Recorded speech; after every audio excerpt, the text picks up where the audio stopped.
ಬನ್ನಿ ಸ್ನೇಹಿತರೆ, ಎಲ್ಲರೂ ಫೋನ್ಪೇ ಓಪನ್ ಮಾಡೋಣ. ಫೋನ್ಪೇ ಓಪನ್ ಮಾಡಿಕೊಂಡು ಈ ಥರ ಇಂಟರ್ಫೇಸ್ ಇರುತ್ತೆ. ಮುಂಚೆ ಎಲ್ಲ ಇಲ್ಲೇ ಕೊಡ್ತಾಯಿದ್ದ ಅಕೌಂಟ್ ಅಂತೇಳಿ, ಇವಾಗ ಸೆಟ್ಟಿಂಗ್ನ ಚೇಂಜ್ ಮಾಡಿದ್ದಾನೆ. ಇವಾಗ ನೀವು ಏನು ಮಾಡಬೇಕಂದ್ರೆ ಲೆಫ್ಟಲ್ಲಿ ಪ್ರೊಫೈಲ್ ಫೋಟೋ ಕಾಣಿಸ್ತಿದೆ ಪಿಕ್ಚರು, ಅಲ್ಲಿ ಕ್ಲಿಕ್ ಮಾಡಿಕೊಂಡು ಮೇಲ್ಗಡೆ ಸ್ಕ್ರೋಲ್ ಮಾಡಿ. ನೋಡಿ ಇಲ್ಲಿದೆ ನೋಡಿರಿ ಅಕೌಂಟ್ ಅಂತೇಳಿ. ಇಲ್ಲಿ ಕ್ಲಿಕ್ ಮಾಡಿದ್ರೆ ನಿಮ್ಮ ಹೆಸರಲ್ಲಿ ಎಷ್ಟು ಅಕೌಂಟ್ ಇದೆ ಅಂತೇಳಿ ಅಕೌಂಟ್ ಎಲ್ಲ ತೋರಿಸ್ತಾ ಇರುತ್ತೆ ಇಲ್ಲಿ ಲಿಸ್ಟು. ಓಕೆನಾ? ಇದರಲ್ಲಿ ನಿಮಗೆ ಯಾವ ಅಕೌಂಟ್ ರಿಮೂವ್ ಮಾಡಬೇಕಾಗಿರುತ್ತೆ ಆ ಅಕೌಂಟ್ ಮೇಲೆ ಕ್ಲಿಕ್ ಮಾಡ್ಕೊಳ್ಳಿ. ಕ್ಲಿಕ್ ಮಾಡಿಕೊಂಡು ಆದರೆ ಇನ್ನೊಂದು ವಿಷಯ, ಕ್ಲಿಕ್ ಮಾಡೋಕ್ಕಿಂತ ಮುಂಚೆ ಯಾವ ಅಕೌಂಟು ರಿಮೂವ್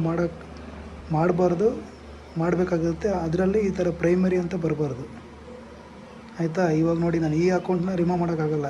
ಈ ಥರ ಪ್ರೈಮರಿ ಅನ್ನೋದು ಆ್ಯಕ್ಸಿಸ್ ಬ್ಯಾಂಕ್ಗೆ ಸೆಟ್ ಮಾಡಿದ್ರೆ ಅವಾಗ ಮಾತ್ರ ನಾನು ಫೆಡ್ರಲ್ ಬ್ಯಾಂಕ್ನ ರಿಮೂವ್ ಮಾಡೋಕ್ಕಾಗುತ್ತೆ. ಇವಾಗ ಫೆಡ್ರಲ್ ಬ್ಯಾಂಕಲ್ಲಿ ಪ್ರೈಮರಿ ಅಂತಿದೆಯಲ್ಲ, ಇವಾಗ ನಾನು ಆ್ಯಕ್ಸಿಸ್ ಮಾತ್ರ ರಿಮೂವ್ ಮಾಡ್ಬೋದು. ನೋಡಿ ಇಲ್ಲಿ ರಿಮೂವ್ ಅಕೌಂಟ್ ಅಂತೆಲ್ಲ ಕ್ಲಿಕ್ ಮಾಡಿದ್ರೆ ಓಕೆ ಸ್ನೇಹಿತರೆ.